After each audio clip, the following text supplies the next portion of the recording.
یا ہلا گلا کریں. لوگ اپنا جس کو نوٹس کیا ہیں وہ خود اپنے پلازے گرا رہے ہیں. آپ کے سامنے ہے یہ, آپ روڈ دیکھ لیں, اور انشاءاللہ میں امید کروں گا کہ حافظ آباد کی باشعور عوام ہے, جس طرح حکومت کی پالیسی چل رہی ہے, یہ لوگ خود ہی جو انہوں نے کیا ہوا ہے یہ خود ہی وہ چیزیں چھوڑیں گے.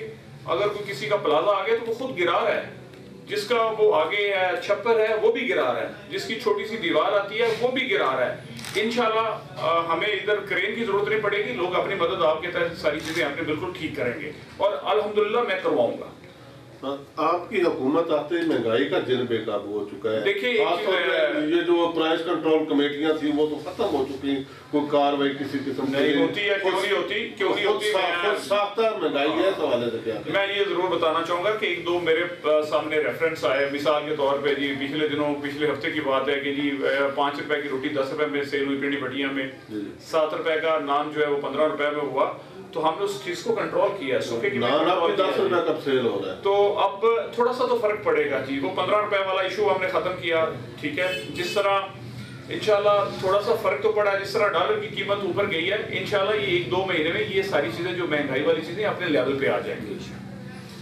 حافظ آباد کا DHQ ایک ہی اسپتال ہے, رش بھی بہت زیادہ ہوتا ہے, تو وہاں اکثر ڈاکٹر جو مریض آتے ہیں انہیں لاہور ریفر کر دیتے ہیں. کس والے سے چوہان صاحب آپ پرانی بات کر رہے ہیں, آپ 3 مہینے پرانی بات کر رہے ہیں. اب نئی بات یہ ہے کہ جو اس قابل ہوتا ہے جس کا ادھر ٹریٹمنٹ علاج نہیں ہو سکتا, وہ تو ظاہر ڈیفینیٹ لاہور ہی جائے گا. اس کو ادھر رکھ کے تو اس کو تو مارا تو نہیں نہ جا سکتا. ان کا علاج کرنے کے قابل جو سہولیات ہیں وہ یہاں دے نا, سہولیات میں آپ کی بات ٹوک رہا ہوں. اس میں آپ کو میں یہ ضرور بتانا چاہوں گا کہ جب لوگوں کو زیادہ اب ریفر کیا جا رہا تھا, آپ جا کے چیک کریں ہمارے جو آپریشن تھیٹر ہیں وہ اس کو ہم بنا رہے تھے, وہ اندر سے سارے خراب ہوئے تھے پہلے دور میں, تو ہم اس کو تھوڑا سا بہتر کر رہے تھے. آپریشن تھیٹر اس قابل نہیں تھے کہ ادھر آپریشن کیا جائے. اب ہمارے آپریشن تھیٹر چل رہے ہیں. اب جس مریض کا ادھر علاج ہوتا ہے کر سکتے ہیں ہمارے ڈاکٹر, وہ ادھر ہی ہوتا ہے. جس کا علاج ادھر نہیں ہو سکتا وہ ہم ریفر کرتے ہیں. آپ پہلا ریشو آج سے 3 مہینے پہلے دیکھ لیں کہ کتنے لوگ ریفر ہوتے تھے, وہ بھی آن ریکارڈ چیزیں ہیں. آج دیکھ لیں کہ آج کتنے لوگ ریفر ہوتے ہیں اور وہ بھی آپ کے سامنے ہیں. میں سمجھتا ہوں کہ پہلے سے بہت بہتری آئی ہے. ہاسپٹل میں آپ جا کے چیک کریں, الحمدللہ ڈاکٹر اچھے طریقے سے کام کر رہے ہیں. میڈیسن میں نے پچھلے ہفتے گیا ہوں, DC کے ساتھ مل کے گئے ہم لوگ, ہاسپٹل کا وزٹ کیا ہے. ہمیں مجھے پتا ہے کہ ایک MNA حلقے کو کہ میرے ہاسپٹل میں یہ دوائی اتنی پڑی ہے, یہ 1 مہینے کی, یہ 2 مہینے کی, یہ 3 مہینے کی, یہ 4 مہینے کی, یہ 6 مہینے کی پڑی ہوئی ہے, یہ مجھے بھی پتا ہے. ٹھیک ہے, میں سمجھتا ہوں کہ جتنا میرا ہاسپٹل اچھا چل رہا ہے, ڈسٹرکٹ ہیڈ کوارٹر اچھا ہاسپٹل چل رہا ہے, باقی ڈسٹرکٹ سے کافی بہتر چل رہا ہے. اور مزید جو اس میں انشاءاللہ میں بہتری لے کے آؤں گا. میرے حافظ آباد کی غریبوں کا علاج ادھر ہوگا, اچھے طریقے سے ہوگا, اور اچھی میڈیسن ہوگی, کوالٹی کی میڈیسن انشاءاللہ حافظ آباد کی عوام کو جو ہے نا وہ دیں گے انشاءاللہ. یہ میرا آپ کے ساتھ وعدہ ہے. DHQ میں جو ایمبولینس کی ضرورت ہے, ایمبولینس ہوتی ہے 1122 والوں کے پاس, انہیں فون جاتا ہے وہ 2-3 گھنٹے لگا دیتے ہیں. اس میں میں ضرور مریض جو ہے اس کی حالت وسیعت مریض تو پہنچ نہیں سکتا. چوہان صاحب اس میں میں ضرور آپ کے اس میں ڈیٹیل کے ساتھ میری MS کے ساتھ بات ہوئی ہے, CO کے ساتھ میری بات ہوئی ہے. اس میں بیسیکلی سسٹم 1122 کا سیپریٹ تھا, ہاسپٹلوں کا ایمبولینس کا علیحدہ تھا. یہ شہباز شریف کی مہربانی, شہباز شریف نے سب کو مکس اپ کر دیا, اور مکس اپ کرنے کے بعد اب یہ 1122 والے ایمرجنسی بھی وہی کر رہے ہیں, پک اینڈ ڈراپ بھی وہ مریضوں کی وہی کر رہے ہیں. انشاءاللہ میرے ہاسپٹل میں جو ایمبولینس کا ایشو ہے انشاءاللہ 1 ہفتے میں نہیں, انشاءاللہ ودن 2-3 ڈیز میں انشاءاللہ یہ آپ کی شکایت دور ہو جائے. حافظ آباد میں صفائی مہم کا آپ نے افتتاح کیا, DC صاحب آپ کے ساتھ تھے, جھاڑو پکڑے, فوٹویں بھی بنی, لیکن صفائی کے حوالے سے انتہائی ناقص پوزیشن ہے. گندگی کے انبار ہیں, ڈھیر لگے ہوئے ہیں, خاص طور پر سکولوں کے ساتھ ساتھ جو گندگی کے ڈھیر ہیں ان کے خاتمے کے لیے کوئی کام ہے. میں اس میں تھوڑا سا بتاؤں گا. ہمارا جو MC ہے, یہ جتنا اس میں جتنے لوگ ہیں, جتنے ملازمین ہیں جی, یہ بہت پرانے ہیں. ٹھیک ہے, آپ کہہ لیں کہ 93 سے جب ضلع بنا تھا تو تب بھی اس میں اتنے ملازم تھے. یہ کسی نے کوشش ہی نہیں کی, کسی نے ہمت ہی پچھلے 10 سال میں نہیں کی کہ جی شہر بڑھتا جا رہا ہے, محلے بڑھتے جا رہے ہیں, صفائی والے جو ہمارے ہیں وہ کم ہوتے جا رہے ہیں. ٹھیک ہے, اب انشاءاللہ اس پہ میں نے جو ایک سمری موو کروائی ہے, اس میں ہم نے 600 بندے کا نام دیا ہے کہ 600 بندہ کم از کم حافظ آباد شہر کی صفائی کے لیے ہونا چاہیے. جو اب میرا خیال ہے 150 تقریباً 150 کے قریب ہے. اس میں ضرور بتانا چاہوں گا جو حافظ آباد کا کچرا ہے وہ 83 ٹن ہے جی پر ڈے کے حساب سے. جو آج کل اٹھا رہے ہیں وہ 70 ٹن اٹھا رہے ہیں. جو 13 ٹن کچرا ہے پر ڈے کا وہ سڑکوں کے اوپر ہے. انشاءاللہ مجھے اللہ نے موقع دیا ہے, یہ میرے فریض میں شامل ہے کہ میں حافظ آباد کو کلین اینڈ نیٹ بناؤں. بہرحال آج بھی میری میٹنگ ہے, ابھی آپ جائیں گے تو میرا خیال رات 8 بجے میری میٹنگ ہے, بلدیہ والوں کے ساتھ سی او کے ساتھ میٹنگ ہے. اس میں ہم چیزیں یہ ڈسکس کر رہے ہیں, ہم یہ پلان کر رہے ہیں کہ جی ہم رات 12 بجے سے لے کے صبح 6 بجے تک صفائی کروائیں رات کو, تاکہ گلیاں بازار اس میں رش نہیں ہوتا اور بازار کھلے ہوتے ہیں. اور جتنے دکاندار ہیں وہ اگر کچرا رات کو پھینک کے تو رات کو لاک کر کے دکان چلے جاتے ہیں تو ان کا کچرا باہر پڑا ہوتا ہے. تو ہم آج ایک نئی پالیسی بنانے لگے ہیں صفائی کے اوپر کہ ہم رات 12 بجے سے لے کے صبح 6 بجے تک جو ہے وہ صفائی کروائیں گے اور ہوگی انشاءاللہ. صفائی حافظ آباد میں انشاءاللہ بہترین اچھے لیول پہ کروائیں گے. جتنا کوڑا کرکٹ پڑا ہوا ہے ہم انشاءاللہ اٹھوائیں گے. بلدیاتی الیکشن تو شاید لیٹ ہو جائیں, کیا کوئی عدم اعتماد کا پروگرام ہے جو موجودہ سسٹم چل رہا ہے اس میں رہتے ہوئے؟ نہیں, اب ہمیں تو ضرورت نہیں ہے جی, وہ ان کا کام ہے, جو چیئرمین صاحب ہیں وہ اپنا کام کریں, ہم اپنا کام کر رہے ہیں. ہمارے ان کے کام میں بڑا فرق ہے.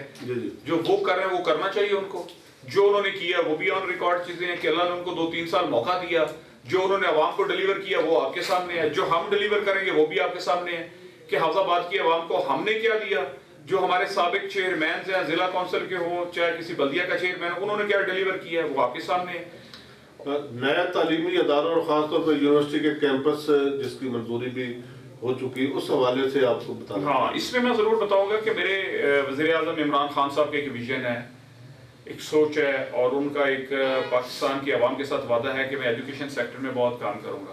اس پہ انشاءاللہ بہترین پالیسی آئے گی. اس پالیسی میں حافظ آباد بھی آئے گا. اگر سکول اپ گریڈ ہوئے پالیسی آئی تو وہ حافظ آباد کے ہوں گے. یونیورسٹیز کا ہوا تو وہ ہوں گا. الحمدللہ یہ میں سمجھتا ہوں کہ وزیر اعظم عمران خان کو کریڈٹ جاتا ہے کہ میں 1 مہینہ MNA بننے کے بعد اس نے میں ایک چھوٹی سی سب کیمپس کا جو ہے وہ ہم نے اپروول لی ہے جی. وہ انشاءاللہ ہم جنوری میں کلاسز جو ہیں وہ سٹارٹ کر رہے ہیں جی. ہمیں حافظ آباد میں بلڈنگ نہیں مل رہی تھی, بلکہ ہماری کوشش تھی کہ کوئی پرائیویٹ بلڈنگ ہمیں مل جائے, رینٹ پہ مل جائے تو ہم کم از کم کلاسز کا اجرا کرا سکیں. تاکہ وہ ملی نہیں, تاکہ وہ اس کی بلڈنگ ہمیں کافی بڑی تھی. اب ہمارا جو چل رہا ہے ہمارا فائنل سٹیج پہ ہے جی, وہ آپ دیکھا ہوگا کہ گرلز کالج کا ایک کیمپس بنا ہوا ہے جو گرلز کالج سے کافی دوسری سمجھے کہ پرانے ہاسپٹل کے اندر ہے. وہ ہم سوچ رہے ہیں کہ اس کا گیٹ بھی سیپریٹ ہے, گرلز کالج بھی سیپریٹ ہے, درمیان میں روڈ بھی گزرتی ہے, کہ اگر وہ ہمیں مل جاتا ہے گورنمنٹ آف پنجاب ہمیں دے دیتی ہے تو ہم انشاءاللہ اس میں جو ہے اس کو کلاسز جنوری سے انشاءاللہ سٹارٹ کروا دیں گے. کوئی ایسی بات میں نہیں پوچھ سکتا اور آپ کہنا چاہتے ہو, میسج دینا چاہتے ہو؟ دیکھیں آپ اپنے حلقہ کے عوام کو میں ضرور یہ بتانا چاہتا ہوں, یہ سوشل میڈیا اور میڈیا پہ میری آواز جو ہے یہ میں چاہتا ہوں کہ میری حافظ آباد کی عوام کے سب عوام حافظ آباد کی میری آواز سنیں, تاکہ میرا منشور میری سوچ اللہ کی مخلوق کے لیے کہ میں انشاءاللہ اللہ نے مجھے ٹائم دیا, موقع دیا ہے, میں اللہ کی مخلوق کے لیے کام کروں گا, رب کی رضا کے لیے کام کروں گا. میرا وہ سٹیٹس نہیں ہے کہ میں بہت بڑا جگیردار ہوں, بہت بڑا چودھری ہوں, کہ میں انشاءاللہ میں ایک ورکر آدمی ہوں اور حافظ آباد کی عوام کے لیے انشاءاللہ جس طرح میرے والد کا ایک ریکارڈ کام ہے ڈیولپمنٹ کے حوالے سے یا حافظ آباد کے غریب لوگوں کے حوالے سے, انشاءاللہ وہی میرا منشور, وہی میری سوچ جو میرے والد صاحب نے جس طرح سیاست کیا الحمدللہ میں وہی کروں گا. اور اللہ نے مجھے موقع دیا انشاءاللہ اگلے 5 سال میں انشاءاللہ میں حافظ آباد کی عوام کو بہت کچھ ڈیلیور کروں گا. جی ناظرین, آج ہمارے ساتھ چودھری شوکت علی بھٹی صاحب تھے. ہمیں فیڈ بیک ضرور دیجیے گا یہ انٹرویو سننے کے بعد. جو آپ کے ذہن میں سوالات ہوں, آپ کرنا چاہتے ہو چودھری شوکت علی بھٹی صاحب سے پوچھنا چاہتے ہو, ہمیں کمنٹس میں کیجیے گا تاکہ آئندہ پروگرام میں وہ ان سے سوالات کیے جا سکیں. بہت مہربانی بھٹی صاحب, آپ کا انتہائی شکر گزار ہوں. ناظرین, انہی الفاظ کے ساتھ اپنے میزبان گلزار چوہان کو اجازت دیجیے. اللہ حافظ.